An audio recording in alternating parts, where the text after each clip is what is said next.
পাবে না। আল্লাহকে কি আমি দেখি, শুনি না, কিচ্ছু না। আল্লাহকে আমি আকারে নিতে পারি না, আমি কোন অনুমানে নিতে পারি না। আমি কাকে অনুমানে নেই? আমার রাসূল সাল্লাল্লাহু আলাইহি ওয়াসাল্লামকে আমি আমার অনুসরণ অনুকরণের মধ্যে নিয়ে আসি। এটার নাম হলো আকীদা, এটার নাম হলো ঈমান। এই জন্য আল্লাহ রাব্বুল আলামিন আমাকে সম্বোধন করে বলেছেন, কুল ইন কুনতুম তুহিব্বুনাল্লাহ ফাত্তাবিউনি ইউহিব্বুকুমুল্লাহ। তাহলে কি হবে? ওয়ায়াগফির লাকুম যুনুবাকুম, তোমার সমস্ত গুনাহগুলি কি করা হবে? মাফ করে দেওয়া হবে। কি তুমি তো গুনাহগার, গুনাহগার, আমি কি গুনাহগার, আর আমার গুনাহ মাফ হবে কিভাবে? ফাত্তাবিউনি ইউহিব্বুকুমুল্লাহ, আমার বন্ধুদের অনুসরণ অনুকরণ যদি করো তাহলে তোমার গুনাহগুলি কি হবে? মাফ হয়ে যাবে। সুবহানাল্লাহ। এখন অনুকরণ অনুসরণের কথা বলেছেন। অনুকরণ অনুসরণ কাকে বলে? আমরা তো শুনলাম আলেম ওলামার কাছে অনুকরণ অনুসরণ কাকে বলে, যে অনুকরণ অনুসরণ করতে হবে আমার রাসূলের। তো অনুকরণ অনুসরণ কাকে বলে? একটা উদাহরণ কোরআনে কারিমের মধ্যে আল্লাহ রাব্বুল আলামিন অনুকরণ অনুসরণের একটা উদাহরণ দিয়েছেন। আল্লাহ রাব্বুল আলামিন হযরত মুসা আলাইহিস সালামকে বলে দিয়েছিলেন, আমি বেশি আলোচনা করব না, যার জন্য সংক্ষেপে বলছি। আলেম ওলামা আছেন, ওনারা আলোচনা করবেন, আমি সংক্ষেপে বলছি। আল্লাহ রাব্বুল আলামিন হযরত মুসা আলাইহিস সালামকে বলেছিলেন একটা পর্যায়ে, মুসা, আমার এক আল্লাহর ওলির কাছে যাও, যদি তুমি তরিকত শিখতে চাও, যদি তুমি ইলমে লাদুনি শিখতে চাও, যদি তুমি আমার হাকিকত জানতে চাও, তাহলে আমার ওলির দরবারে যাও। সেটা মুসা আলাইহিস সালামকে বলেছিলেন। মুসা আলাইহিস সালাম কি ছিলেন? একজন জলিলে কদর, বনে ইসরাইলের একজন বনের জলিলে কদর নবী ছিলেন মুসা আলাইহিস সালাতু ওয়াস সালাম। উনাকে আল্লাহ রাব্বুল আলামিন বলেছেন, মুসা, তুমি যদি আমার হাকিকত বুঝতে চাও, তুমি যদি আমাকে আসল রূপে চিনতে চাও, তুমি যদি আমাকে বুঝতে চাও, তোমার ইলমের ওজন জানতে চাও, তুমি কতটুকু জ্ঞানী হয়েছো, এই ইলমের ওজন জানতে চাও। আজকাল তো আমাদের দেশে অনেক বড় বড় মুফতি সাহেবরা বিরাট বিরাট আলোচনা করেন, বলেন যে ওনার চেয়ে আলেম তরিকতে গিয়ে লাভ হবে কি, ওনার চেয়ে আলেম তো আর কেউ নাই। আল্লাহ আমাদেরকে হেফাজত করুক। আমার কথা হলো, মুসা আলাইহিস সালামকে আল্লাহ রাব্বুল আলামিন বলেছিলেন, হে মুসা, তুমি তোমার জ্ঞানের ওজন যদি করতে চাও, তাহলে আমার ওলির দরবারে যাও। সেই ওলির দরবারটা কে? হযরত খিজির আলাইহিস সালাতু ওয়াস সালাম। মনে রাখবেন, আমি বলতে চেয়েছিলাম অনুকরণ অনুসরণ কাকে বলে। আপনারা মনে রাখবেন, আরেকটা কথা মনে রাখবেন, হযরত মুসা আলাইহিস সালাতু ওয়াস সালাম আল্লাহর এই কথা শোনার পর বললেন, ওনার একজন খাদেম ছিলেন। খাদেম, আমরা খাদেম রাখি না? আমরা তো মাশাআল্লাহ হুজুররা তো বেশ খাদেম থাকে, ব্যাগ ট্যাগ বহনের লাগে খাদেম থাকে না? থাকে কি না? কথা বললেন আপনারা, খাদেম থাকে। তো মুসা আলাইহিস সালামের সাথে একজন খাদেম ছিলেন। মুসা আলাইহিস সালামের একজন খাদেম ছিলেন, তার নাম কি জানেননি? কোরআনের ভাষায় আসছে, আমি বলছি, আপনারা জানেন মুসা আলাইহিস সালামের খাদেমের নাম জানেন? ইউশা বিন নূর। ইউশা বিন নূর। এইখানে একটা কথা বলি, দেখেন, ইউশা বিন নূর কিন্তু মুসা আলাইহিস সালামের খাদেম। মুসা আলাইহিস সালামের খাদেম। মুসা আলাইহিস সালাম অর্ডার করলেন, এই খাদেম ইউশা বিন নূর, আল্লাহ রাব্বুল আলামিন আমাকে বলেছেন, সাগরের যেখানে মিলনস্থল, নদীগুলোর মিলনস্থল সাগরের যে জায়গায়, সেই জায়গায় গিয়ে আমার জ্ঞানের পরিধি ওজন করতে বলেছেন। আমার জ্ঞান কতটুকু? আমি তো 60 উট দিয়ে আমার কিতাবাদি নিয়ে নিয়ে চলি আর পড়ি। আমার জ্ঞানের পরিধি আল্লাহ রাব্বুল আলামিন বলেছেন ওনার এক অলির দরবারে গিয়ে 3 নদীর মোহনায় যেখানে সাগরে মিলিত হয়েছে সেই জায়গায় নাকি ওনার অলিকে পাওয়া যাবে। সেখানে গিয়ে আমি আমার জ্ঞানের পরিধি মাপার জন্য, সুবহানাল্লাহ বলবেন না? সুবহানাল্লাহ। এইবার ইউসা বিন নূরকে বললেন মুসা আলাইহিস সালাম, ইউসা বিন নূর, রুটি যাবো তো অনেক দূর, কোথায় যে গিয়ে মিলবে, কোথায় গিয়ে পাবো, যেতে তো হবে অনেক দূর। কিছু নাস্তা পানি যাতে আমরা রাস্তাঘাটে খাইতে পারি, খিদা তো লাগবে। কি বলেন? যে গুরু হারায় লালপুর বাজার বাসমতার বাজার হাঁটার পরে বুঝে যে কি খিদা লাগে, খাওয়া তো আর নাই। তো উনিও ইউসা বিন নূরকে বললেন, খাদেমকে, মনে রাখেন উনি কি মুসা আলাইহিস সালামের খাদেম, মনে নাই? এখনো মনে নাই? মুসা আলাইহিস সালামের খাদেম ছিলেন। খাদেমকে বলছেন, ইউসা বিন নূর, তুমি কিছু রুটি আর কিছু মাছ ভুনা করে আমার সাথে যাবে। কিন্তু ভুনা মাছ যে চলে যাবে ওই কথা বলে নাই এখনো, শুধু বলছে কিছু মাছ ভুনা করে নিয়ে যাবে খাওয়ার জন্য, আর কিছু রুটি আমার সাথে নিয়ে যাবে। সুবহানাল্লাহ। ইউসা বিন নূর মুসা আলাইহিস সালামের কথা মতো কিছু রুটি আর কিছু ভুনা করা মাছ নিয়ে রওনা করেছেন। যেতে যেতে যেতে যেতে অনেক হাঁটার পরে 3 নদীর মোহনায় গেছেন। যাওয়ার পরে হাঁটলে তো ক্লান্ত লাগে, আপনারা সকলেই জানেন, হাঁটার পর অনেক ক্লান্ত মনে হয়, টায়ার্ড হয়। মুসা আলাইহিস সালাম বললেন ইউসা বিন নূরকে, যে ইউসা বিন নূর, অনেক হাঁটলাম, এখন কেমন যেন খারাপ লাগতেছে, একটু বিশ্রাম নেই আমরা মিলে। তো হযরত মুসা আলাইহিস সালাম ইউসা বিন নূরকে নিয়ে একটু বিশ্রাম নিলেন। ওই 3 নদী যেখানে সাগরের মধ্যে মিলিত হয়েছে ঠিক সেই জায়গার মধ্যেই হযরত মুসা আলাইহিস সালাতু ওয়াস সালাম যখন চোখ বুজে আসছে, আকীদার কথা মনে রাখবেন, নবীরা ঘুমাইলেও উনাদের অন্তর ঘুমায় না। আকীদা মনে রাখবেন, উনাদের উজুও ভাঙে না, উনাদের উজুও ভাঙে না। সুতরাং নবীরা কি আমার মতো? আপনারা যে বলেন মাঝে মধ্যে, কি বলেন, বলেন কি না হুজুর? বলেননি? আমি না বলি, আপনি বলেন না, কিন্তু একজন বলে তো, কেউ কেউ বলে তো নবীরা আমার মতো। কই নবীদি ঘুমাইলো, আমি ঘুমাইলে উজু থাকবো? কি বলেন? আকীদা কি বলে?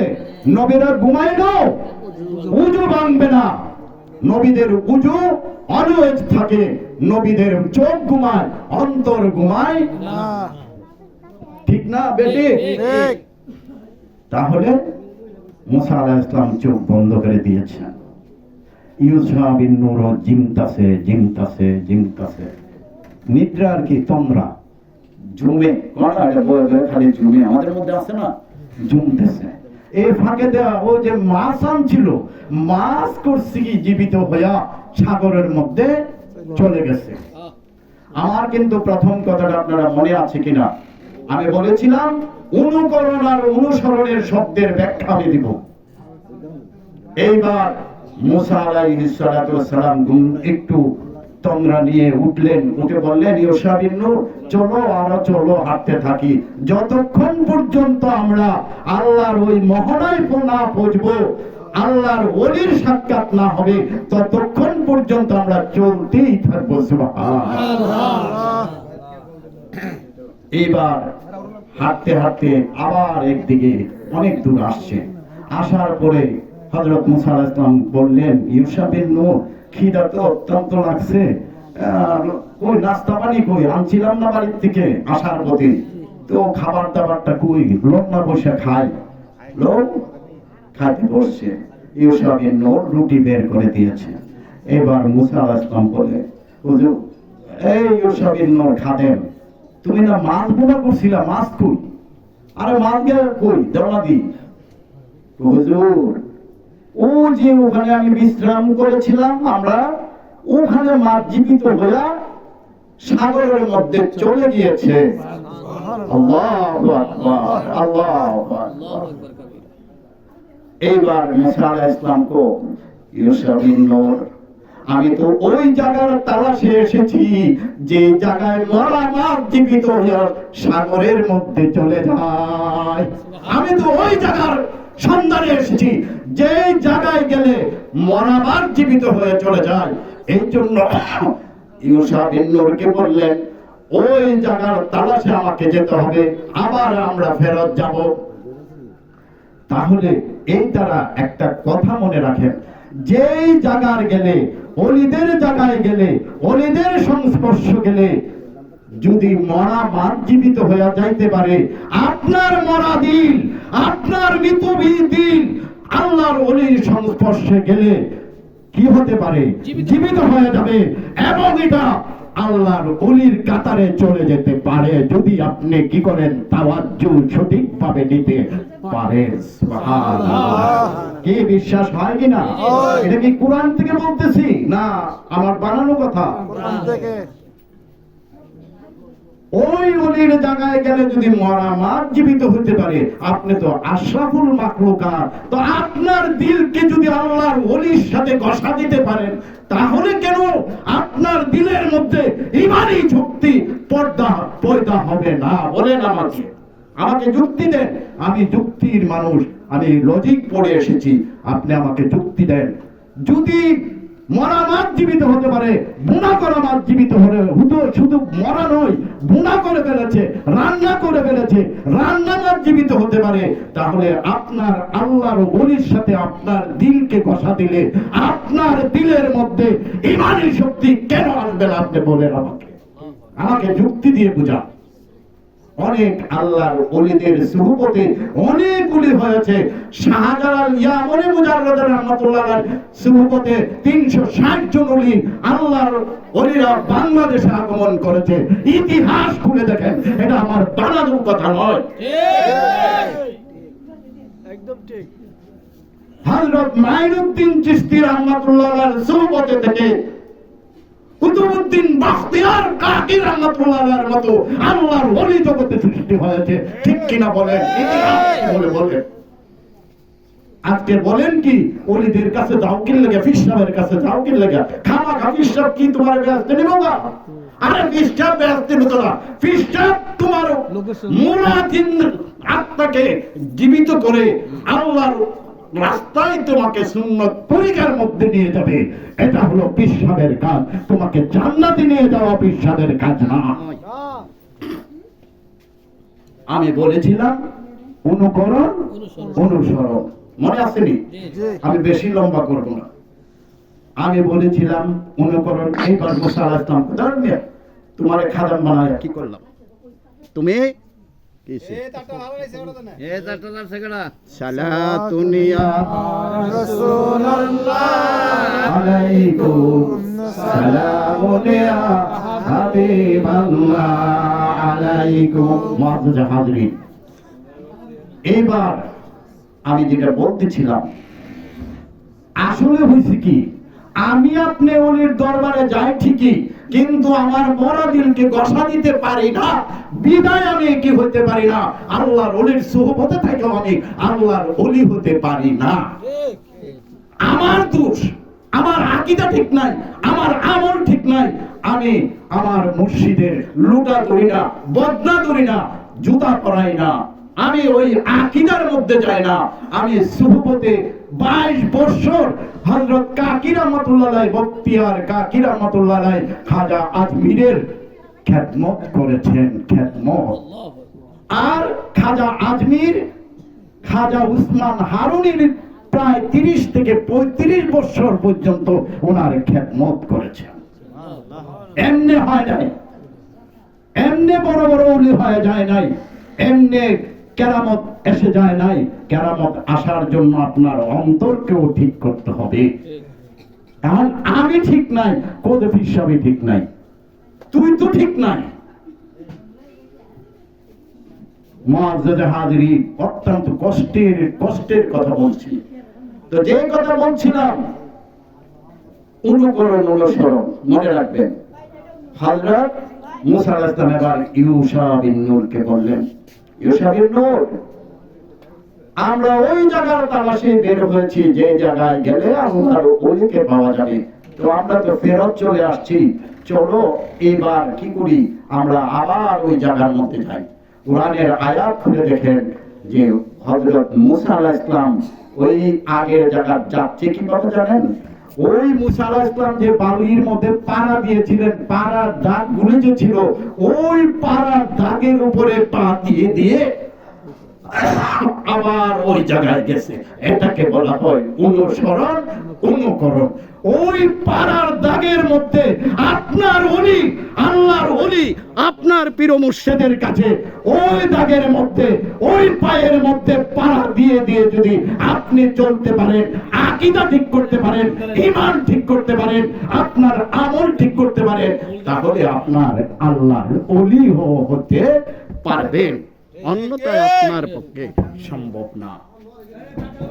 এইবার যে কথা বলছিলাম, এবার তো বললেন যে আল্লাহর ওলি হওয়া যায়। আমি তো বলবো আল্লাহর ওলি নয়, নবীর থেকে নবী হওয়া যায়। কিভাবে? মুসা আলাইহিস সালাম যে ইউশা বিন নূরকে নিয়ে খাদেম বানায়া চলছিলেন, ওই ইতিহাস খুলে দেখেন, কোরআন খুলে দেখেন, ওই ইউশা বিন নূর মুসা আলাইহিস সালামের পরের নবী। সুবহানাল্লাহ। কেন হয়েছেন?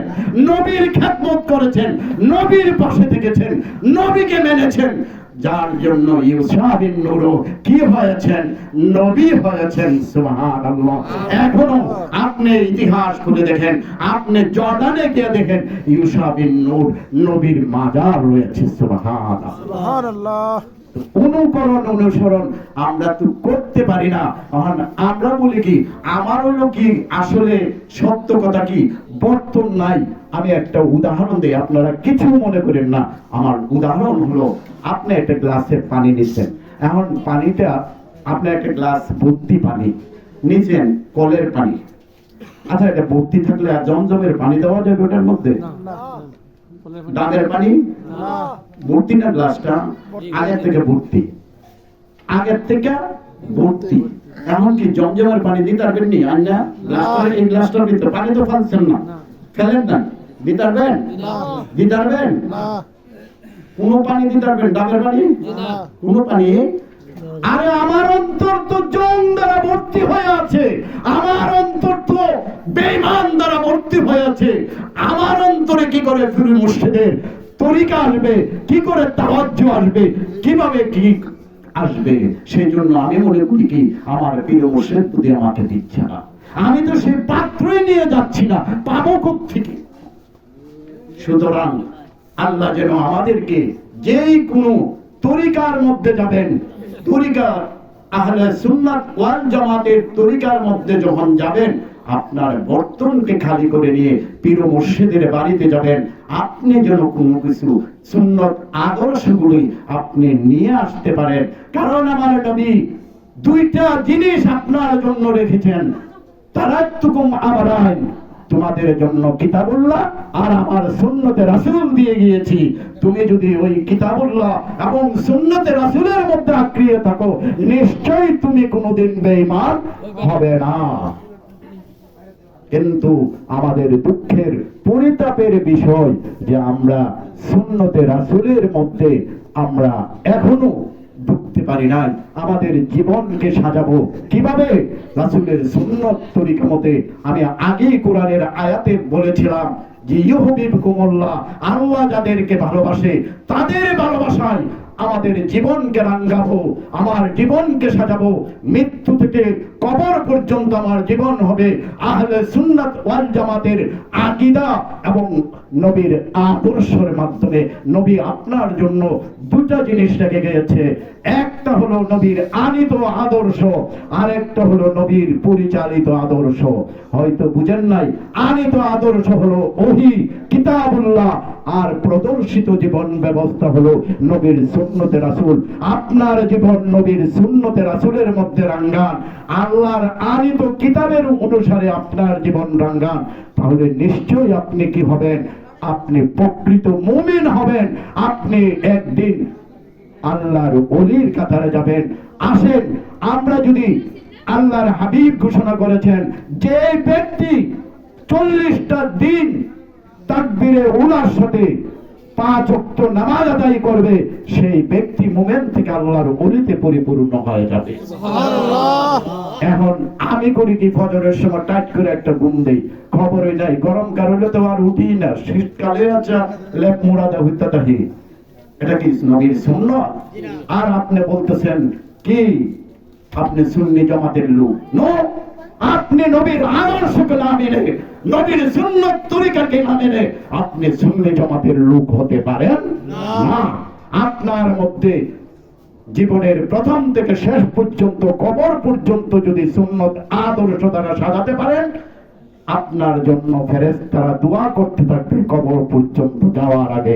আপনার ইন্তেকালের পরে ফেরেশতারা দোয়া করতে থাকবে, আর আপনাকে ইস্তেগফার দিয়ে কবরের মধ্যে সাজিয়ে দেওয়া হবে।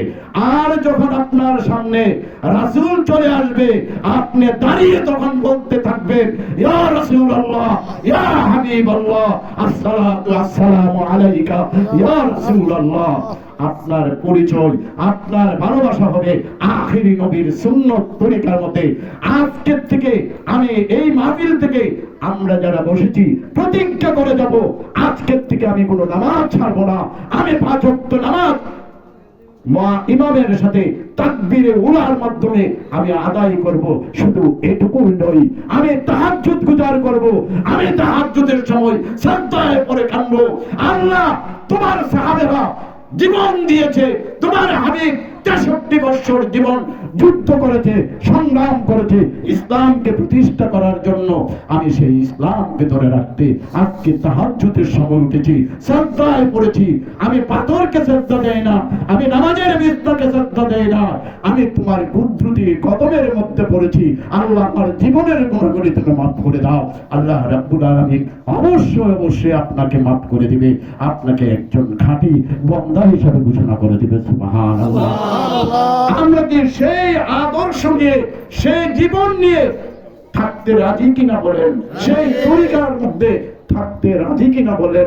আজকের থেকে আমি প্রতিজ্ঞা করব, আমার এই জীবনে যত নামাজ ছুটে গেছে, কিন্তু আজকে প্রতিজ্ঞাবদ্ধ হয়েছি হুজুরের কথা মোতাবেক আমি আর কোনোদিন নামাজ ছাড়বো না। ঠিক আছে? ইনশাআল্লাহ। ইনশাআল্লাহ। দেখি আমি হাত তুলে দেখি। নারে তাকবীর, আল্লাহু আকবার। আল্লাহুম্মা আমিন। আল্লাহ তুমি কবুল করো, আল্লাহ তুমি কবুল করো।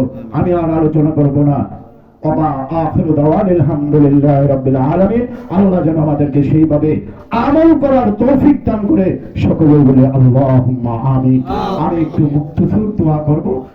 আমরা আস্তাগফিরুল্লাহ কয়েক মুহূর্ত।